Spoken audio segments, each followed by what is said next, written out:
అందరికీ నమస్కారం. నేను మీ దేవి. మనసు మాట వినదు చివరి భాగం. రచయిత తనూషా రెడ్డి గారు. డోర్ ఓపెన్ చేసి అరుణ్ని చూసి ముఖం చిట్లిస్తూ నువ్వెందుకు వచ్చావు తల్లి? నీ అత్త నీ మొగుడు చూస్తే మళ్ళీ నేనేదో నిన్ను అన్నానని నా మీద విరుచుకుపడతారని నిష్ఠూరంగా అంటుంది రూప. ఆవిడ మాటలకి ఆర్షి మనసు చివుక్కుమంటే నార్మల్గా ముఖం పెట్టి పిన్నిగారు ఇది బాబాయ్ గారి కోసమని చెక్ ముందు పెడుతుంది. మెరిసే కలతో తీసుకొని దాని అమౌంట్ని ఆర్షిని చూసి అర్జున్ సైన్ చూస్తూ అర్జున్నే ఇవ్వమన్నాడా అని అడుగుతుంది. అర్జున్ నేనిచ్చిన ఒకటే పిన్నిగారు, బాబాయ్ గారిని జైలు నుంచి విడిపించండి. ఇంట్లో ఇంక నుండి మీ మామయ్యతో మీ మాటలతో బాధ పెట్టకండి ప్లీజ్ అని తన రూమ్కి వెళ్ళిపోతుంది. చెక్ తీసుకొని ఉబ్బి తబ్బిబ్బవుతుంది రూప. డిన్నర్ అందరి మాటల మధ్య గడిచిపోతూ గార్డెన్లో తిరుగుతుంటుంది. అర్జున్ వెనక నుండి ఆఫ్ చేసుకొని భుజం మీద గడ్డం పెట్టి లేట్ నైట్ అవుతుంది పడుకుందాం రా అని అంటే ఇక్కడ కాసేపు బాగుంది ఉందాం అజ్జు అని అంటుంది అరు. ఇక ఆమె మాటలకి సరేరా అని అంటూ ఆమె చెయ్యి పట్టుకొని బెంచ్ మీద కూర్చుంటే అర్జున్ భుజానికి తలవాల్చి నీతో ఇలా బాగుంటుంది అజ్జు, చాలా సెక్యూర్ ఫీలింగ్ వస్తుంది నాకు అని అంటుంది. ఆరుషి నుదుటికి డాష్ ఇచ్చి ఇద్దరు చేతివేలని లాక్ చేస్తాడు అర్జున్. లోకం మర్చిపోయిన జంటని డిస్టర్బ్ చేస్తూ అర్జున్, కౌశిక్, మధు, ప్రియ, శ్రద్ధ వస్తారు అక్కడికి. వాళ్ళని చూసి అర్జున్ దూరం జరిగితే ఆరుషి లేచి కూర్చుంటుంది. నా చెల్లుంటే వెన్నెల్లో జాబిల్లా చల్లగా ఉంటావు, లేకపోతే బగబగమంటే సూర్యుడిలా ఉంటావు ఎందుకు బావా అని కౌశిక్ అంటాడు. ఒక వియాడ్ లుక్ ఇచ్చి అర్జున్ సైలెంట్ అయితే శ్రద్ధ అర్జున్ని చూసి కొంచెం దూరంలోనే నిలబడుతుంది. రా శ్రద్ధ అని అరు అంటే అక్క అని అరు పక్కన కూర్చుంటుంది శ్రద్ధ. బావగారు రేపు ఒక్కరోజు మీ ఆఫీస్కి సెలవు ఇచ్చేయండి, అందరం బాగా ఎంజాయ్ చేద్దామని అంటుంది ప్రియ. ఏం చేద్దాం ప్రియా అని మధు అడిగితే ఏదైనా మూవీ ఆర్ గేమ్ ప్లాన్ చేద్దామని ప్రియా హుషారుగా అంటుంది. గేమ్ అయితే డబుల్ ఓకే అరు, ఈసారి బావ ప్రైవేట్ షాపర్ పందెం పెట్టమని అడుగురా, ఎంచక్క వరల్డ్ టూర్ ప్లాన్ చేద్దామని అంటాడు కౌశిక్. అర్జున్ కౌశిక్ డబ్బకి ఒకటి పీకితే అరు వద్దన్నయ్య అందరం ఉన్నాం కాబట్టి మూవీకే వెళ్దామని అరు అంటే నో అని వెంటనే అనేస్తాడు అర్జున్. కావాలంటే ఇంట్లోనే హోమ్ థియేటర్లో చూసుకోండి, బయటకు వద్దు అరు, నువ్వు రెస్ట్ తీసుకోవాలి తేల్చి చెప్పేసి లోపలికి వెళ్ళిపోతాడు అర్జున్. అరు మూతి నల్లగా పెట్టుకుంటే ఇట్స్ ఓకే అక్క, బావగారు చెప్పింది కూడా నీకోసమే కదా అన్నయ్య, మనం ఇంట్లోనే ఉండి మూవీని ఎంజాయ్ చేద్దామని ప్రియా కూడా అంటుంది. ఓకే నో ప్రాబ్లం, ఈ రాక్షసి లేకుంటే నాకు ఎక్కడైనా ఓకేరా అని అంటూ కౌశిక్ నోరు జారి మధుతో తొడపాశం పెట్టించుకుంటాడు. అబ్బా నొప్పిగా ఉందే వదలవే రాక్షసి అని కౌశిక్ రాగం తీస్తాడు. అందరి నవ్వుల మధ్య ఇంకో అర్ధగంటకి ఎవరి రూమ్స్కి వాళ్ళు వెళ్ళిపోతారు. పడుకున్న ఆర్షిని అతని గుండెల మీదకి తెచ్చుకొని గుడ్ నైట్ బేబీ అని అంటాడు అర్జున్. నిద్రలోనే అతని గుండెల్లో ఒదిగిపోతూ గుడ్ నైట్ అజ్జు అని అంటుంది ఆరు. నెక్స్ట్ మార్నింగ్ ముందే ప్లాన్ చేసుకున్నట్టుగా అందరూ మూవీ చూస్తూ ఉంటే అర్జున్ నాట్ ఇంట్రెస్ట్ అని ఉన్న అరుషు బలవంతంగా లాక్కొని వెళ్ళి సోఫాలో కుదేసి పక్కన కూర్చుంటుంది. ఇంట్రెస్ట్ లేకపోయినా అరు కోసం అసహనంగా అర్జున్ చూస్తూ ఉంటే రొమాంటిక్ అండ్ థ్రిల్ మూవీ కావడంతో మిగిలిన బ్యాచ్ అంతా ఇంట్రెస్టింగ్గా చూస్తూ ఉంటారు. పట్టులా సాఫ్ట్గా ఉన్నారు జుట్టుతో ఆడుకుంటూ ఆమె వేలన్నీ స్మూత్గా విరుస్తూ ఉంటాడు. అందరూ లీనమై మూవీ చూస్తూ ఉంటే బేబీ బెడ్రూమ్కి వెళ్ళిపోదాం రావే అని చెవి దగ్గర చిన్నగా గొనుగుతాడు అర్జున్. అజ్జు అల్లరి వేషాలు వేయకుండా సైలెంట్గా కూర్చొని మూవీని చూడు అని నీ ఇష్టానికి ఆమె బాడీ మీద తిరుగుతున్న అతని చేతిని గిలుతుంది దెయ్యం, చెప్తాను ఆగవే అని అనుకుంటూ అర్జున్ అందరి వైపు చూస్తాడు. అందరూ కూడా మూవీలో లీనమైపోయి ఉంటే పైకి పెట్టుకున్న అరు కాళ్ళ మీదకి పోనిచ్చి చిక్కిన కాలిపిక్కిని గట్టిగా నలిపేస్తాడు. అంతా కూడా నిశ్శబ్దంలోకి అరు కెవ్వుమన కేక పెడితే మధుతో కౌశిక్, ప్రియా, శ్రద్ధ అందరూ కూడా ఉలిక్కిపడి వెనక్కి తిరిగి చూస్తారు. ఏమైందిరా అని కౌశి అంటే అక్క ఏమైందని శ్రద్ధ, ప్రియా అంటే వదిన అని మధు వరుస పెట్టి అడుగుతారు. నాకేం సంబంధం లేనట్లు కూర్చున్న అర్జున్ని గుర్రుగా చూసి ఏం లేదన్నయ్య, ఏదో ఇన్సెక్ట్ కుట్టినట్టుందని అంటున్నారు. ఏది ఎక్కడ కుట్టిందిరా అని కౌశిక్ అంటే అది అని అరు నీళ్ళు నవ్వులుతుంటే మూసుకొని మూవీ చూడు నువ్వు రా అరు, ఎక్కడ కుట్టిందో నేను చూస్తాను, లేకపోతే ఇన్ఫెక్షన్ అవుతుందని బలవంతంగా అరువు చేయి పట్టుకొని బెడ్రూమ్లోకి లాక్కొని వెళ్తాడు అర్జున్. ఉరిమి చూస్తూ నీకు కొంచెం కూడా బుద్ధి లేదు అర్జున్, అందరూ ఉన్నారని కూడా లేకుండా ఏంటి నీ అల్లరి అని గయ్యమని అర్జున్ మీదకి వస్తుంది ఆరుషి. నువ్వు రమ్మన్నప్పుడే వచ్చుంటే నేను అలా చేసుండేవాడిని కాదు కదా బేబీ అని అంటూ బెడ్ మీదకి ఆమెని సున్నితంగా తోసి చీర పైకెత్తి చూస్తాడు. తెల్లటి కాలిపిక్క ఎర్రగా మారిపోయి కమిలిపోయి బ్లడ్ అక్కడ క్లాట్ అయిపోయి ఉంటుంది. అదంతా కూడా అంతవరకు గమనించని అరు అది చూసుకొని అది చెయ్యలేక ఐరన్ రాడ్ అని అరుస్తుంది. డ్రెస్సింగ్ టేబుల్ దగ్గర కబోర్డ్స్లో నుంచి ఆమె లోషన్స్లో క్రీమ్ తీసుకొని సారీ బేబీ అని అక్కడే కిస్ చేసి లోషన్ని అప్లై చేస్తాడు అర్జున్. షర్ట్ కాలర్ పట్టుకొని పైకి లాక్కొని తన పెదవుల్ని కలుపుతుంది ఆర్షి. ఆమెపై బరువు పడకుండా ముద్దును కొనసాగిస్తాడు అర్జున్. మధ్యాహ్నం వరకు ఇరువురు ఏకాంత సమయంలో తలుపులు తెరుచుకోకపోతే అరువు కోసం అర్జున్ కిందకొచ్చి లంచ్ తీసుకొని పైకి నడుస్తాడు. మనవణ్ణి అనుమానంగా చూస్తూ, ఏమైందన్న, అరువుకి లంచ్ నువ్వు తీసుకొని వెళ్తున్నావు, అమ్మాయికి బాగోలేదా అని బామ్మ అడిగితే, టైర్డ్గా ఉందని పడుకుంది నానమ్మ అని ప్లేట్ తీసుకొని గదికి వెళ్ళిపోతాడు. పడుకున్న అరువుని లేపి బుజ్జగించి తినిపించి తను కూడా తిని కిందకొస్తాడు. అర్జున్ సోఫాలో కూర్చొని కౌశిక్తో మాట్లాడుతూ ఉంటే రూప అర్జున్ ముందుకొస్తుంది. విత్ లగేజ్తో సీరియస్గా చూస్తూ ఉంటే, అన్నయ్య, అర్జున్, నేను శ్రద్ధను తీసుకొని తిరిగి చికాగో వెళ్ళిపోతున్నాను అంటుంది. విశ్వనాథ్ అర్జున్ వైపు చూసి, నీకుండాలని ఉంటే ఉండు, పోవాలనిపిస్తే వెళ్ళు, నిన్ను ఆపే హక్కు మాకు లేదని మల్లేష్ కార్తీ బయటకి అని వెళ్ళిపోతాడు. అర్జున్ వైపు చూసి శ్రద్ధ చెయ్యి పట్టుకొని ముందుకి వెళ్తూ ఉంటే, ఆగండి అని గంభీరంగా వినిపిస్తుంది అర్జున్ గొంతు. రూప ఆగిపోతే టేబుల్ మీద ఒక చెక్ పెట్టి, ఇది మీకు ఇవ్వట్లేదు, మా డాడ్ బాధపడటం ఇష్టం లేక నేను ఈ చెక్ని మీకు ఇస్తున్నాను అంటూ, అరువు ఇచ్చిన చెక్ మీ ఆయన చేసిన అప్పులకి ఇంట్రెస్ట్ కట్టడానికి సరిపోతాయి, అందుకే ఇది, ఇంకా మీకు వెళ్ళొచ్చు అని అంటూ కఠినంగా అంటాడు అర్జున్. డోర్ దగ్గరికి వేయడం వల్ల కింద మాట లీనగా వినిపిస్తుంటే ఆరుషి కిందకు వస్తుంది. శ్రద్ధకి వెళ్ళడం ఇష్టం లేక ఏడుస్తూ ఉంటే, ఎందుకు ఏడుస్తున్నావే అని బామ్మ అడిగితే, అమ్మమ్మ, నాకు వెళ్ళడం ఇష్టం లేదు, మమ్మీకి చెప్పండి మీరైనా అని అంటుంది. అది ఇక్కడే ఉంటుందట, నువ్వు వెళ్ళు రూపా అని బామ్మ అంటే, ఇక్కడే కొడలుగా ఉంచాలని వచ్చానమ్మా, కానీ నా కూతురికి అంత అదృష్టం లేదు, పెళ్లి కాకుండా ఇక్కడే ఉంచితే ఏం బాగుంటుంది, అందుకే నాతో పాటుగా తనని తీసుకొని వెళ్ళిపోతాను, ఎలాగో నేను ఉన్నాను కదా, నేనన్నా నా కూతురన్నా మీకు ప్రేమ లెక్క లేదు కదా అని పుల్లవిరుపుగా అంటుంది రూప. ఆర్షి స్టెప్స్ దగ్గర ఆగిపోయి చూస్తుంటే అర్జున్ వినడమే ఇష్టం లేనట్లు ఉంటాడు. అలా ఎందుకు అనుకుంటున్నావు రూప, శ్రద్ధకి మేము పెళ్లి చేసి దానికి మంచి భవిష్యత్తుని ఇవ్వలేమా అని అంటుంది సులోచన. అక్కర్లేదు వదిన, నా కూతురి మనసుతో మీరు ఆడుకున్నది చాలు ఇప్పటి వరకు, ఇంకా మీ అంత కాకపోయినా గంతకు తగ్గ పొంత అన్నట్లుగా దానికి ఎవరో ఒకరినిచ్చి పెళ్లి చేస్తానని నిష్ఠూరపు మాటలు మాట్లాడుతూ ఉంటుంది రూప. రూప, ఏంటే నీ మాటలు, వెళ్ళాలనుకున్న దానివి అర్జున్ డబ్బు ఇచ్చాడు కదా, తీసుకొని ఇంకా వెళ్ళు, అంతేకాని ఇంట్లో వాళ్ళ మనసుల్ని విరవకని బామ్మ అంటుంది కాస్త కోపంగా చూస్తూ. జరిగిన అవమానం చాలు, సిగ్గు లేకుండా చీపు అన్న అంటున్నా, ఇక్కడే ఉండడానికి మాకేం ఆత్మాభిమానం లేదా అని అరుస్తూ శ్రద్ధ చేయి పట్టుకొని లాక్కొని వెళ్తుంటే అందరూ చూస్తుంటారు కానీ ఏమీ మాట్లాడరు. అర్జున్ కూడా నాకు అవసరం లేదంటూ వెనక్కి తిరిగితే, అరు, ఎందుకు కిందకొచ్చావు, రెస్ట్ తీసుకుందో కానీ రా అని భుజం చుట్టూ చేయేసి నడిపిస్తూ ఉంటే దీనంగా ఉన్న శ్రద్ధని వెనక్కి తిరిగి చూసి, అజ్జు, శ్రద్ధని కూడా మనతోనే ఉంచుకుందాం, పాపం తనకి వెళ్ళడం ఇష్టం లేదేమో, ఏడుస్తోంది, ప్లీజ్ అజ్జు అని ఆరు రిక్వెస్ట్ చేస్తుంది. వద్దు, ఎవరు ఎక్కడ ఉండాలో అక్కడే ఉండాలని అర్జున్ అంటే చెయ్యి విడిపించుకొని ముందుకి స్పీడ్గా అడుగులు వేసి గుమ్మం దాటుతున్న శ్రద్ధ చెయ్యి పట్టుకొని ఆపేస్తుంది. అందరూ చూస్తూ ఉంటే, రూపా వదులు, నా కూతురు చెయ్యి అని అంటే, మీరు వెళ్ళకపోవడం అనేది మీ ఇష్టం, కానీ శ్రద్ధ ఇక్కడే ఉంటుందని స్థిరంగా అంటుంది అరు. సులోచన బామ్మ టెన్షన్గా అర్జున్ వైపు చూస్తే, ఏ హక్కుతో నా కూతుర్ని ఈ ఇంట్లో ఉండమని అంటున్నావని రూప అంటే, తన మేనమామ ఇల్లు ఇది, తనకి ఇక్కడ ఉండటానికి అధికారంతో పాటు హక్కు కూడా ఉంది అని, తను ఇక్కడే మాతోనే ఉంటుంది అని అంటుంది ఆరుషి. రూప నోరు తెరిచి అలాగే చూస్తూ ఉండిపోతుంది.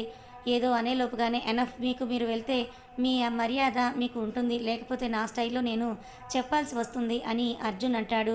కేవలం మా డాడ్ కోసం మాత్రమే మీకు హెల్ప్ చేశాను, ఇంకా వెళ్ళి మీ భర్తను కాపాడుకోండి, ఇంకా మీ కూతురు కేవలం నా భార్య కోసం ఇక్కడే ఉంటుందని గట్టిగా చెప్పి నీ రూమ్కి పో శ్రద్ధ అని గంభీరంగా అంటాడు అర్జున్. థ్యాంక్స్ బావా, థ్యాంక్స్ అక్క అని చెప్పి తల్లివైపు కోపంగా చూసి తన గదికి వెళ్ళిపోతుంది. ఎర్రబడిన ముఖం చూసి బెదిరిపోయి అక్కడి నుంచి వెళ్ళిపోతుంది రూప. అర్జున్ అరువు వైపు చూసి గదికి వెళ్ళిపోతే, బామ్మ అరువు చెంప మీద చెయ్యేసి, మంచి పని చేసేవారు, అది శ్రద్ధను తీసుకొని వెళ్తుంటే మొగుడు పెళ్ళంకున్న డబ్బు పిచ్చికి అమ్మేస్తారు, వాడి కోపం వచ్చినట్టుంది, నువ్వు వెళ్ళు అని అంటుంది.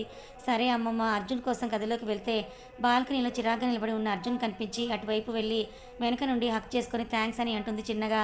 విసురుగా ఆమె చెయ్యిని పట్టుకొని ముందుకు తెచ్చుకొని, తను నీకు ఏ చిన్న బాధ కలిగించినా కూడా నేను ఇచ్చే పనిష్మెంట్ చాలా దారుణంగా ఉంటుంది అని అంటూ అరువు వైపు తనకి తిప్పుకొని కోపంగా అంటాడు అర్జున్.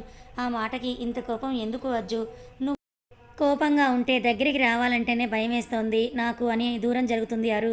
ఆమెని దూరం జరగకుండా చెయ్యి పట్టుకొని లాగి హక్ చేసుకుంటాడు అర్జున్. అతని వీపుని ఆమె చేతులు చుట్టేసుకుంటే అర్జున్ చేతులు ఆమె నిలువెలా తడుముతుంటాయి. చెక్క ఆవిడికే ఇచ్చాను, నీకెలా తెలిసిందని అడుగుతున్నారు. నీ కళ్ళు, ఆ తర్వాత నువ్వు ఆవిడ రూమ్కి వెళ్ళడం చూశాను, అయినా అంత డబ్బు ఒకేసారి అడిగితే డౌట్ రాదేంటి తింగరి అని అర్జున్ అంటాడు. మరి కోపం రాలేదా? వచ్చింది, ఇది నా గురించి తప్ప అందరి గురించి థింక్ చేస్తుందని అని అలాగే లిఫ్ట్ చేసి బెడ్ మీదకి చేరుస్తాడు. బెడ్ మీద నిలబడిన అర్జున్ కంటే 1 ఇంచు హైట్గా ఉండడంతో నా అజ్జు బంగారం అని మెడ చుట్టూ చేతులేసి ముఖమంతా ముద్దులు పెడుతుందారు. బుద్ధిగా ఆఫీస్కి వెళ్ళాలని రెడీ అయ్యాని, ఇప్పుడు నువ్వు ఇలా రెచ్చగొడితే కష్టమే అని అర్జున్ అంటాడు. ఈ టైంలో ఆఫీస్ ఏంటి, అయినా నైటే కదా, ఈ రోజంతా ఇంట్లో ఉంటానని ప్రియతో అన్నావు అని అంటే అర్జెంటుగా వర్క్ ఈవినింగ్ వరకు వచ్చేస్తానులే బాయ్ బేబీ అని హెడ్ కీస్ ఇచ్చేసి అర్జున్ వెళ్తూ ఉంటే ఆపి షర్ట్ నలిగింది వేరేది వేసుకో అజ్జు అని అంటుంది ఆరుషి.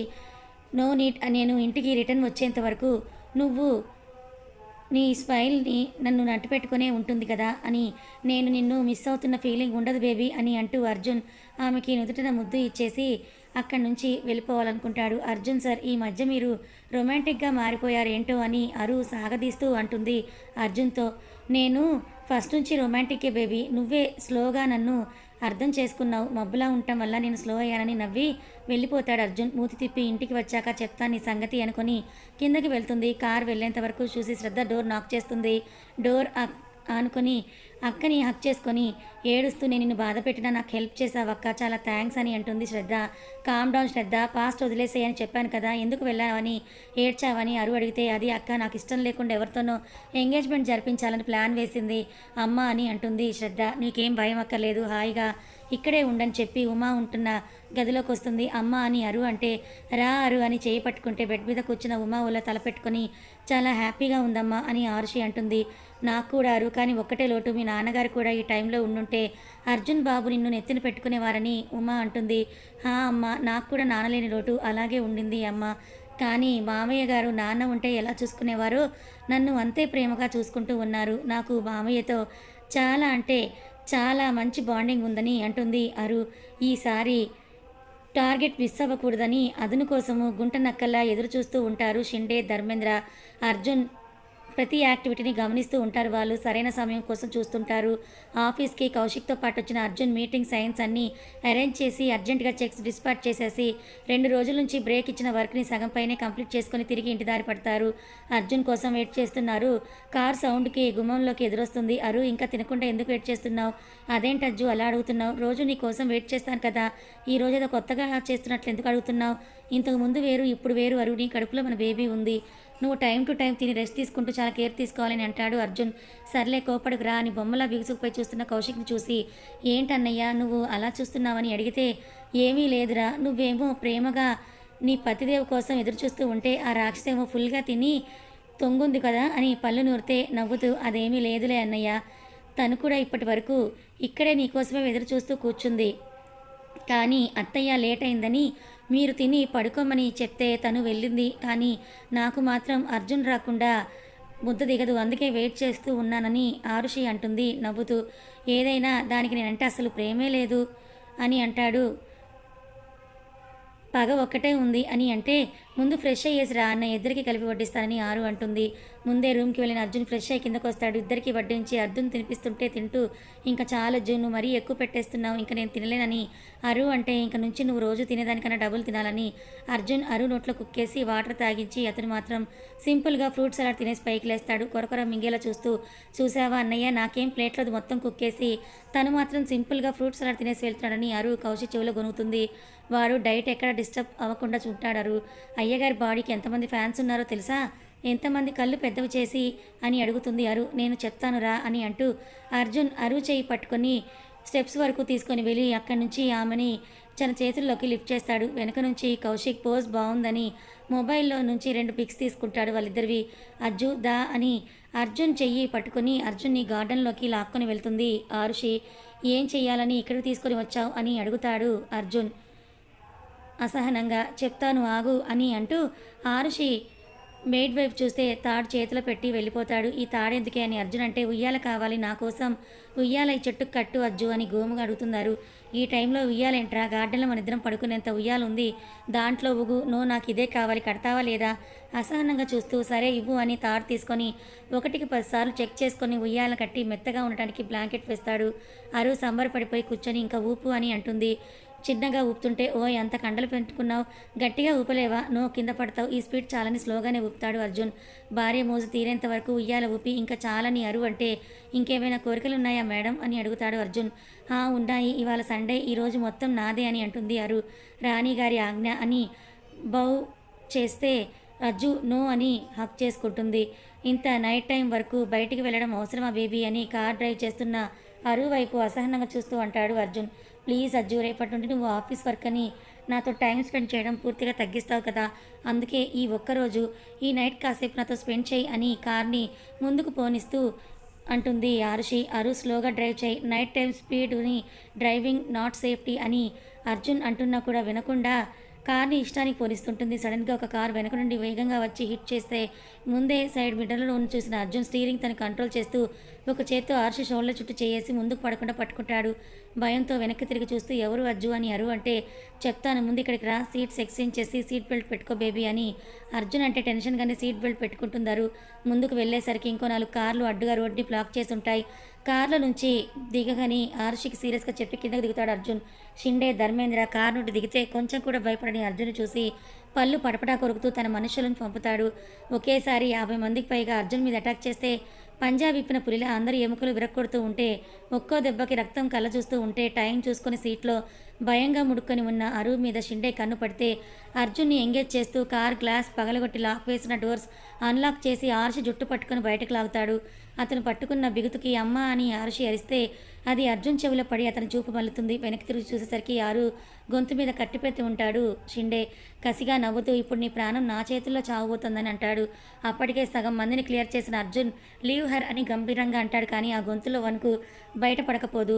గొంతుకు గురిపెట్టిన కత్తి కొంచెంగా గుచ్చుకుంటూ రక్తం చీర మీద నుండి బొట్లు బొట్లుగా కారుతుండి తనని వదిలేయి, నాకు నీకు మాత్రమే శత్రుత్వం, తనకి సంబంధం లేదు, లీవ్ హర్ అని గట్టిగా అంటాడు. కానీ ఆమె రక్తం కల్లారు చూసిన అర్జున్ గుండె అంతకంతకు వణుకుతోంది. అదే అదునుగా భావించిన ధర్మేంద్ర రాడ్తో బలంగా అర్జున్ వెనక మీదే 2 సార్లు తల మీద కొడతాడు. అజ్జు ఆర్షి అని ఏడుస్తూ ప్లీజ్ మీకు దండం పెడతాను, అర్జున్ వదిలేయండి షిండే చేతుల నుంచి విడిపించుకునే ప్రయత్నం చేస్తుంది. కానీ అతని పైశాచిక బలం ముందు ఆ బలం సరిపోదు. దెబ్బ తగులుతున్న వెనకని అర్జున్ ధర్మేంద్ర మీద పాదంతో గట్టిగా తన్ని షిండే వైపు వచ్చేసరికి ఇంకోసారి బలంగా అర్జున్ తల మీద దెబ్బ తగులుతుంది. 3 సార్లు తగిలిన తల దెబ్బకి రక్తం తల మీద నుండి కారుతూ షర్ట్ని రక్తంతో తడిపితే కింద పడుతున్న వాడల్లా నిలదొక్కొని ఆర్షి వైపు మసకబారుతున్న కళ్ళతో చూసేసరికి ఆమెను జుట్టుపట్టి లాగుతూ అరు ఏడుస్తూ ఉంటే వాడు ఆనందం పొందుతాడు. షిండే మీదకి కలబడిన అర్జున్ గుండెని చీల్చుకొని బయటకు వస్తాయి. ధర్మేంద్ర షూట్ చేసిన గన్ నుండి బుల్లెట్స్ అర్జున్ నుండి ఆర్షి అరిచిన అరుపు ఆ నిషీధి రాత్రిలో అర్జున్ చెవులకు చేరకపోతే ఏ క్షణం ఆగుతుందో అన్నట్లు ఉన్న అతని గుండె చివరి క్షణంలో కూడా అతని పెదవులు పలికే మాట అరు. కౌశిక్, అర్జున్ ఆర్షి కార్లో వెళ్ళడం చూశాను, వెళ్ళి 3 గంటల పైన అవుతోంది, ఇంకా రాలేదు, ఒకసారి కాల్ చేయని విశ్వనాథ్ గారు అంటారు. హా అంకుల్ అని ఫోన్ చేసిన Kaushik Arjun phone not reachable అని రావడంతో అంకుల్ అర్జున్ ఫోన్ కలవట్లేదు, అరుకు కాల్ చేస్తాను, బెడ్రూమ్లో ఉండిపోయిన ఆరుషి ఫోన్ మోగుతూనే ఉంటుంది అంకుల్, తను కూడా లిఫ్ట్ చేయటం లేదని కొంచెం టెన్షన్గా అంటాడు. కారణం ధర్మేంద్ర షిండే హైదరాబాద్లో ఉన్నారని తెలుసు కాబట్టి నాకెందుకో నెగిటివ్ వైబ్స్ కలుగుతున్నాయి కౌశిక్ అని విశ్వనాథ్ కంగారుగా అంటే అంకుల్ మీరు కంగారు పడకండి, నేను అర్జున్ నెంబర్ ట్రేస్ చేస్తానని తన రూమ్కి వెళ్తాడు. అంకుల్ సిటీ అవుట్స్కర్ట్స్లోనే చూపిస్తోంది, అది కూడా లాస్ట్ 2 అవర్స్ నుండి అది అక్కడే చూపిస్తోందని అంటే పద వెళ్దామని క్షణం కూడా ఆలస్యం చేయకుండా విశ్వనాథ్ కౌశిక్తో కలిసి బయటికి వచ్చేసరికి సెక్యూరిటీ స్టీవ్తో సహా అర్జున్ కార్ కోసమే చూస్తూ ఉంటారు. యూ ఇడియట్, సార్తో వెళ్లకుండా ఎందుకు వెళ్ళలేదని నువ్వు ఇక్కడే ఉన్నావని విశ్వనాథ్ అంటే సారీ సార్, బాసే నన్ను రావద్దని అన్నారని అంటాడు. స్టీవ్ చుట్టూ తీరుకోకుండా నెగిటివిటీ చుట్టుముడుతుంటే కారులో క్షణం కూడా ఆలస్యం చేయకుండా బయలుదేరతారు పరుగు. అర్జున్ అని ఆరుషి అరిచిన అరుపు ఆ నిషీధి రాత్రిలో అర్జున్ చెవులకు చేరకపోతే ఏ క్షణం ఆగుతుందో అన్నట్లు ఉన్న అతని గుండె చివరి క్షణంలో కూడా అతని పెదవులు పలికే మాట అరు.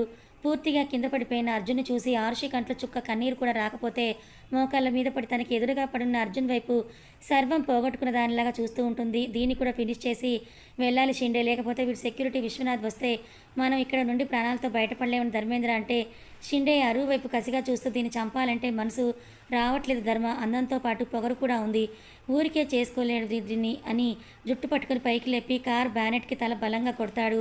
రక్తం చీర మీద నుంచి ధారాళంగా కింద కారుతూ కళ్ళు తిరిగి పడిపోయిన అరు కడుపు మీద కాలుతో తొక్కడానికి షిండే కుంటికాలు ఎత్తితే ఇంకా కొనవిపురితో ఉన్న అర్జున్ చెయ్యి ఆ కాలుని పట్టుకొని ఆపుతుంది. వీడింకా చావలేదని ధర్మ షాకింగ్గా చూస్తూ ఉంటే ఆ కాలిని లాగి తనని కొట్టిన రాట్తోనే మోకాళ్ళ చిప్ప మీద ఎక్కడో మిగిలిన బలవంతా ఉపయోగించి కొడతాడు. వాడు పెట్టిన ఆర్తనాదం వాయు వేగంతో వస్తున్న విశ్వనాథ్ గారి చెవులకు వినపడితే నెక్స్ట్ సెకండ్ అర్జున్ సెక్యూరిటీని అందరినీ ముట్టడి వేస్తుంది. కార్స్ చూసి లాస్ట్ సెకండ్లో ధర్మ తప్పించుకుంటే షిండే ఇంకా అర్జున్ చేతిలో ప్రాణాలు పోగొట్టుకోకుండా కొనవూపిరితో ఉన్న మనుషులు పట్టుబడతారు. ఉందో లేనట్టు ఉన్న అర్జున్ ప్రాణం లేన మీదకి చలనం లేకుండా జీవోత్సవంలో పడి ఉంటే ఆరుషి నెత్తుడి మడుగులో కాలం నుండి బ్లీడింగ్ తల మీద నుండి ఇంకా ఆగ నెత్తురుతో ఉంటే అది చూసిన విశ్వనాథ్ అక్కడే రోడ్డు మీద కుప్పకూలిపోతారు. కౌశిక్ పరుగున అర్జున్ దగ్గరకు చేరుకొని అర్జున్ గెటప్ లేవరా అని గుండెని చిక్కపట్టుకొని పిలుస్తూ ఉంటాడు. 10 నిమిషాల్లో విశ్వనాథ్ గారు రన్ చేస్తున్న వన్ ఆఫ్ ది బెస్ట్ హాస్పిటల్స్కి ఇద్దరి తలరిస్తే ఏం వినాల్సి వస్తుందో అని విశ్వనాథ్ వెక్కి వెక్కి ఏడుస్తూ ఉంటే మరో గంటకి ఇంట్లో వాళ్ళకి విషయం తెలిస్తే పరుగున హాస్పిటల్కి చేరుకుంటారు. ఐసీయూలో ప్రాణాలతో పోరాడుతున్న అర్జున్ ఊపిరి ఆగిన నెక్స్ట్ సెకండ్ తన ఊపిరి ఆగడానికి సిద్ధంగా ఉన్న ఆరుషి. అప్పటికే సమయం అర్ధరాత్రి 2 గంటలు అవుతూ ఉంటే ఇండియా నుండి టాప్ స్పెషలిస్ట్ డాక్టర్స్ హాస్పిటల్కు వాళ్తారు. మొత్తం 8 మంది డాక్టర్స్తో ట్రీట్మెంట్ జరుగుతుంటుంది. సులోచన ఉమ ఎప్పుడో గుండెలు అవిసేలా ఏడ్చి స్పృహ కోల్పోయి అదే హాస్పిటల్లో బెడ్ మీద ఉంటారు. బామ్మ గుడికి వెళ్ళి గంభీరంగా ఉన్న శివలింగం ముందు నిలబడి శివయ్య అని గట్టిగా దిక్కులు పిక్కటిలేలా అరుస్తుంది. ఇద్దరు ఒకరి కోసం ఒకరు పుట్టారని నువ్వే చెప్పించావే, ఎందుకు దూరం చేస్తున్నావు, నా వంశం ఎందుకు అంతం చేస్తున్నావు, ఏం పాపం చేశారని నిండు నూరేళ్ళు బతకాల్సిన ఆ జంటను వేరు చేస్తున్నావని ఏడుస్తూ శివలింగం ముందే పడిపోయి గట్టిగా గుండెలు బాదుకుంటూ ఏడుస్తుంది. తెల్లవారుజాము 4 గంటల ప్రాంతంలో ప్రముఖ young and dynamic businessman Arjun Dev Varma గారి మీద అటాక్ అని అన్ని న్యూస్ ఛానల్స్, పేపర్స్, సోషల్ మీడియాలో హడావిడి చేస్తే హాస్పిటల్ చుట్టూ న్యూస్ ఛానల్స్ కార్లతో పాటు పెద్ద పెద్ద మినిస్టర్, పొలిటీషియన్స్, బిజినెస్ మ్యాన్స్ కార్లు కిక్కిరిసిపోయి ఉంటాయి. అందరికీ కౌశిక్ ఎదురుపడి మా ఫ్యామిలీకి చాలా వర్స్ట్ సిచ్యువేషన్, ఇది అర్థం చేసుకొని వెళ్ళిపోండి అని చెప్తే దామోదర్ నేను చూసుకుంటాను కౌశిక్ అని మొత్తం క్లియర్ చేస్తాడు. ఉదయం 6 గంటలకు మెలకు వచ్చిన ఆరుషి తన కళ్ళ ముందే అర్జున్ రక్తంతో నేల మీద పడటం మెదిలి అర్జున్ అని గట్టిగా అరిచి పైకి లేస్తుంది. పక్కనే ఉన్న మధు, ప్రియ, నర్సు ఎవరు ఆమె చూస్తుంటేనే హృదయ విధాన క్రోధని ఓదార్చలేరు, ఆపలేరు. మీ బావ ఎక్కడని ప్రియని అడిగితే ప్రియ ఏడుస్తూ నోటి నుండి మాట బయటికి రాకపోతే నర్సు వెళ్ళి సార్ మీ కొడుకు స్పృహ వచ్చింది, గొడవ చేస్తుంది రండని పిలుస్తుంది. వెళ్తున్న విశ్వనాథ్ నాపి కౌశిక్ వెళ్తాడు. కౌశిక్ లోపలికి రాగానే అన్నయ్య తనెక్కడా అని అరిచి బొంగురుపోయిన గొంతు అడుగుతుంది. ట్రీట్మెంట్ జరుగుతోందరు, నువ్వు ఎక్కువగా అరవకూడదు, గొంతుకి కత్తి కొంచెం దిగడం వల్ల ఇంకా పచ్చిగా ఉన్న స్టిచెస్ని, తలకు కుట్లు వేసిన కట్టు, ఇంకా ఆగని వెజనల్ బ్లీడింగ్ నేను చూడాలని బయటకు పరిగెడుతుంది. విశ్వనాథ్ తల్లి నువ్వెందుకు బయటకు వచ్చావని పూడుకుపోతున్న గొంతు అడిగితే అర్జున్ ఎక్కడా అని ఎదురుగా ఉన్న ఐసీయూలో మిషన్స్ మధ్య ఉన్న అర్జున్ని చూసి దగ్గరికి వెళ్తుంది. ఒక్కో అడుగు భారంగా వేస్తూ చెంప మీద చెయ్యేసి ఆ అజ్జు అని వణుకుతున్న గొంతుతో పిలుస్తుంది. వెనక గుండెల్లో బాధని, లోపలే దాస్తున్న కౌశిక్ కోడలిని, కొడుకుల్ని ఈ విధంగా చూడాల్సి వస్తుందని తెలియని విశ్వనాథ్ నిలబడిపోతే లెగు అజ్జు, నీకేమీ కాదు, నీకేమైనా అయితే నా ఊపిరి ఆగిపోతుంది, ప్లీజ్ ఒక్కసారి కళ్ళు తెరవని అతని గుండె మీద పడి భయంకరంగా ఉన్న గొంతు నొప్పిని లెక్క చేయకుండా గట్టిగా అరుస్తూ ఏడుస్తూ ఉంటుంది ఆరుషి. సుదీర్ఘ నిరీక్షణ తెరదించుతూ sorry sir, we tried our best, కానీ బలంగా తలకి రాడ్తో కొట్టడం వల్ల, దెబ్బకి ఒకే చోట తగ్గడం వల్ల స్కల్ క్రిటికల్గా డ్యామేజ్ అయింది. బుల్లెట్స్ మొత్తం మూడు కూడా హార్ట్కి నియర్గా ఫోర్స్గా తగిలాయి. మా చేతుల్లో ఏమీ లేదు సార్ అని చేతులు ఎత్తేస్తారు ఇండియా వైడ్ మోస్ట్ స్పెషలిస్ట్ డాక్టర్లు. కౌశిక్ ప్లీజ్ ట్రై చేయండి అని చేతులు పట్టుకుంటే sorry sir, he's no more, maximum hours operation చేసిన నో యూజ్ అని చెప్పేసి వెళ్ళిపోతారు. డాక్టర్స్ మాటలు ఎక్కడో లీలగా ఆరుషికి వినిపిస్తూ ఉంటే అజ్జు అని నువ్వు లేని నేను లేను అని అతని చేతిని పట్టుకుని కింద ఫ్లోర్ మీద పడిపోతుంది ఆరుషి. లోపలికి వచ్చిన డాక్టర్స్ సార్ విశ్వనాథ్, కౌశిక్ బొమ్మల్లా చూస్తూ ఉంటారు కానీ వాళ్ళ గుండెకు ఎప్పుడో కూడా ముక్కలైపోయాయి. ఇద్దరు చేతులను విడదీయాలని చూసి నర్స్ అది జరగక విశ్వనాథ్ వైపు చూస్తుంది. ఇక్కడికి స్టోరీ ఎండ్ కాదు, ఇంటర్మిషన్ మాత్రమే. ఒకరి ప్రాణంగా ఒకరు మారిపోయిన జంట విధిని జయించి కలిసి బ్రతుకుతారా, లేక విధికి తలవంచి వేరు అవుతారా? ఇంతవరకు ఈ స్టోరీని ఆదరించిన అందరికీ కూడా పేరు పేరున ధన్యవాదాలు. నెక్స్ట్ సీజన్ 1 వీక్లో స్టార్ట్ చేస్తాను. అంతవరకు నన్ను సపోర్ట్ చేస్తూ ఉండాలని కోరుకుంటున్నాను. మరి అర్జున్ అరు ఇద్దరి ప్రేమ ప్రయాణం ఇక్కడితో ఆగిపోతుందా లేక కొనసాగుతుందా తెలుసుకోవాలనుకుంటే సీజన్ 2 కోసం వెయిట్ చేయండి. మీకు ముందుగా చెప్పినట్టే ఇంకొక 1 వీక్లో మీకు సీజన్ 2ని అందిస్తాను, తప్పకుండా అందిస్తాను. నేను అది అందించేంత వరకు మీరు దయచేసి కామెంట్స్ మాత్రం పెట్టకండి. నేను ఖచ్చితంగా ఒక 1 వీక్లో మీకు ఈ సీజన్ 2ని మళ్ళీ స్టార్ట్ చేస్తాను. సో అప్పటి వరకు మీరు ఏం చేయాలి, మన ఛానల్ని సబ్స్క్రైబ్ చేసుకొని వీడియోని లైక్ చేసి మరి కొంతమందికి షేర్ చేయాలి.